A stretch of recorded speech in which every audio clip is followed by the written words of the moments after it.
This time on Sales Talk with Joe, I'm going to leverage my core competency to deliver you a high quality product that will meet or exceed your expectations and be very attractive in the marketplace.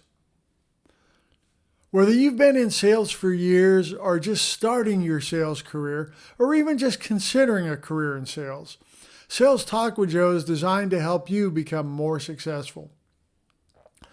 Now, what I said in my opening sentence was, I really try to make good videos. I've had training in presenting and also training, and try to make good videos that you like and help you. But I used corporate speak. Two of my pet peeves are corporate speak and acronyms. Now, this video is really kind of an extension of the last video where I talked about communication and how important communication is in sales. Because what we really do as salespeople is communicate. That's the sum of what we do. If we don't communicate clearly, concisely, and efficiently, the chances of us earning customer purchases decrease. And one of the things that we, particularly if we work for big public companies, are forced to do is use corporate speak. And to me, corporate speak puts a flowery spin on things that, number one, are probably not necessary. And number two, try to cover things that maybe aren't as good as they should be. But in my opinion, we should be plain and straightforward and just speak the truth. You know, kind of like what Harry Truman did.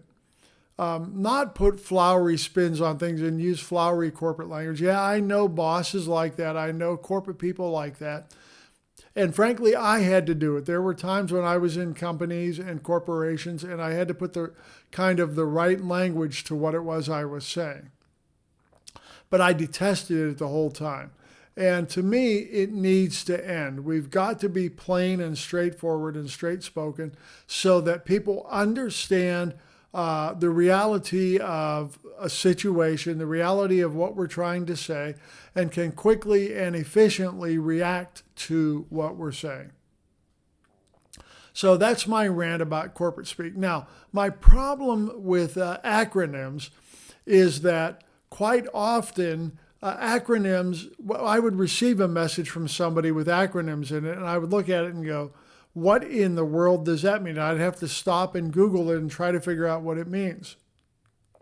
Sometimes acronyms can have more than one meaning. They can have a general meaning. In other words, if you're texting to somebody, you use an acronym, it means one thing. And then in your industry that you're in, it can have a meaning that's specific to your industry. I've seen that more than once. There's a story about a family and grown children, and their mother finally got a smartphone, and they wanted to teach her how to text because they wanted to communicate in text messages.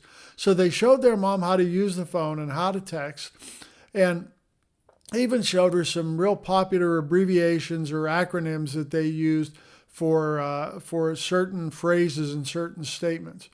And one day they got a text from her that said, your Aunt Edna passed away and I have no idea what the funeral arrangements are. As soon as I know, I'll let you know. LOL, Mom. Well, one of the kids called and said, Mom, why are you laughing about Aunt Edna passing away? That's something that's kind of sad and tragic and it's not funny. And why are you laughing? And Mom said, I'm not laughing. And she said, yes, you are. At the end of your message, you typed LOL.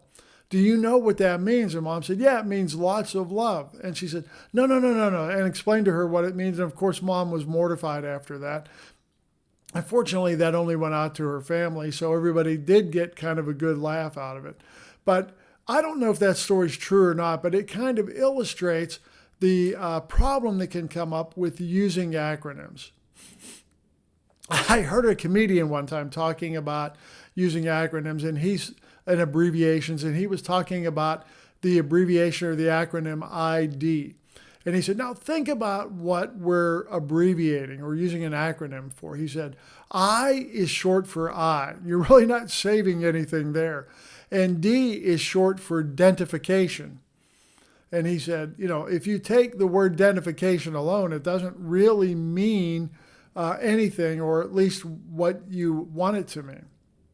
So anyway, my point is that acronyms can cause confusion. I try to avoid them. And yeah, I know I look old-fashioned, especially to younger people, because I type words out when I send text messages or send out an email to somebody. But the bottom line is it's clearer communication. And yes, it takes me a couple more moments to type the full word instead of using the acronym, but it's more clear in communication. So as far as I'm concerned, in sales, the use of acronyms and the use of corporate speak is not beneficial to our profession and accomplishing what it is we need to accomplish. I'm Joe Ferguson. Thanks for watching this video. If you liked it, please be sure to like, subscribe, and share this video with someone that you think will find it interesting and helpful. If you have a product or service that you think might be of interest to my viewers, contact me. My email address is in the description, and we can talk about sponsorship opportunities. If you just want to chat about sales, if you want to talk about some things, some aspect of sales that you're involved in, email me. I'll be happy to talk with you. Again, thanks for watching, and keep your eye out for the next Sales Talk with Joe that get uploaded here every Thursday.